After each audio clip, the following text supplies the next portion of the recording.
Attorney Jim Roberts discusses a lawsuit filed against Metro over Nashville's Mills Stadium plans at the fairgrounds. Joey Garrison/the Tennessean. Chancellor Ellen Hobbs Lyle speaks in her courtroom in the historic Metro Courthouse July 20, 2016 in Nashville. 10. Photo, Samuel M. Simpkins/the Tennessean, by photo.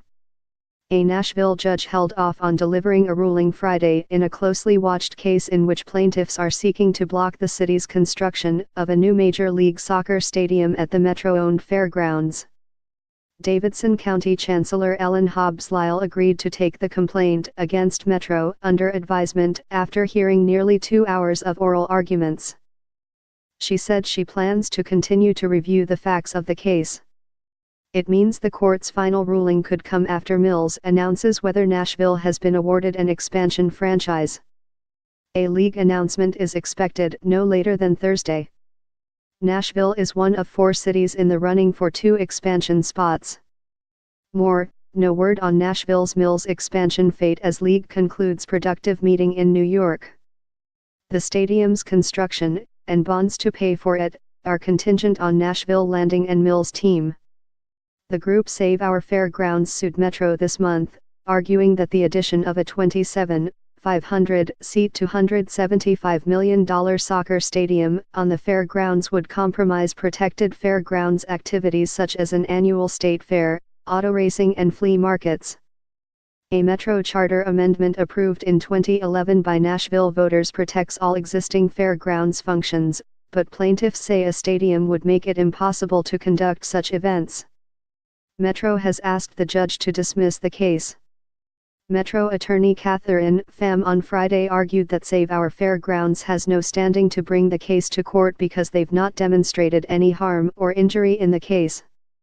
She said plaintiffs lack a private right of action in the case.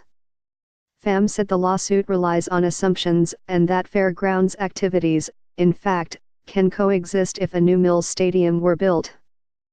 She called plaintiffs' arguments speculative because Nashville still has not been awarded an Mills team. Nashville sued over Major League Soccer stadium plans for fairgrounds.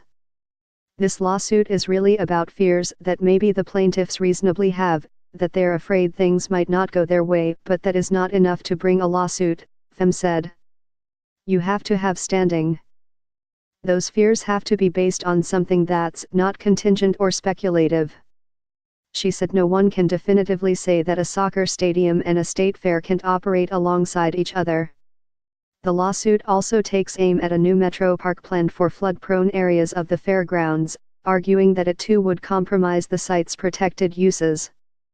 Jim Roberts, attorney for Save Our Fairgrounds, and 2 co-plaintiffs, including former Fair Board member Neil Chaffin, added up all the property that would be lost to new development: 12 acres for the stadium itself, 10 acres for an adjacent private development, 46 acres for the park area, and many more acres for parking. A significant portion of this property is being wiped out by Mills, Roberts said.